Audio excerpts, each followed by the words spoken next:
Assalamualaikum warahmatullahi wabarakatuh. How is it going, everybody? Let's jump straight into the action. Today I'm going to be talking about some stuff that are in the news in Malaysia. You know, just testing it out. The first story that I want to talk about today is the story of Nurul Nadira. If you don't know about this, then you've obviously been on vacation for a whole month. 5-year-old Nurul Nadira, or more fondly known as Dirang, went missing on the 1st of March when she went out to get some instant noodles and eggs near her home in the flats of Bandar Seri Alam, Masai, Johor. She was found over a week later, but burnt beyond recognition and buried in a hole in a palm estate about 7 kilometers from her home. After several arrests had been made, 24-year-old Muhyiddin Maidin has been charged with Dirang's murder, with news reports saying that he nodded while the charges were being read against him. He now faces the death sentence. And if it is true that he actually burned a 5-year-old to death, then I say good riddance. Dirang joins an unenviable list of young victims of monstrosities in Malaysia, which include Nurin Jazimin Jazlin and also Nurul Huda Abdul Ghani. Child abuse is not something I like to talk about. I get all emotional and stuff,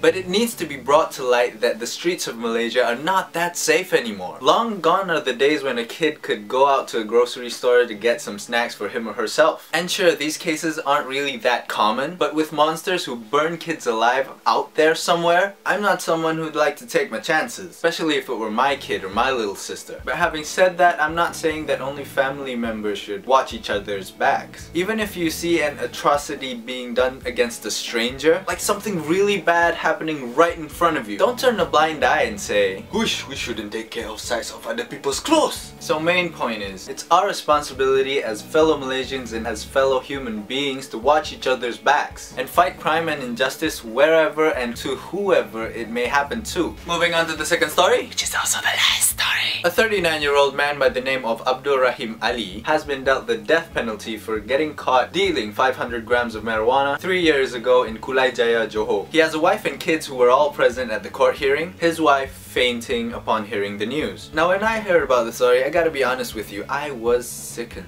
Harsh would be an understatement to describe his punishment. Because it bothers me that pushing weed is a crime punishable by death, but if you rape somebody, you get 5 to 20 years of jail, and maybe a few lashes. Let's analyze the two situations here, alright? The rape victim has no say in the crime that is being done against her, but the rapist is given a second chance at life. But a person who pushes marijuana, where the victim makes the conscious choice of buying it, gets the death penalty. No questions asked? Even if he has a wife and kids? It worries me that the amount of trauma that the children will experience in the years to come, being the subject of stigmatization of the society, being bullied and being mocked by peers, could just lead them to snapping at one point and letting all hell break loose. Then you would have a real case to talk about. And another thing, it ticks me off that you can't be seen selling marijuana to anyone in Malaysia, but you can get alcohol in your local 7-Eleven. I mean, it's not like the dealer is taking the life of anybody. Marijuana is known to 1. Make you sleepy, 2. Put you in a good mood, and 3. Making you really slow at responding to stuff. But in no proven way has marijuana been the sole cause of death. So why the death penalty? I'm not gang, stop Ganja. Great.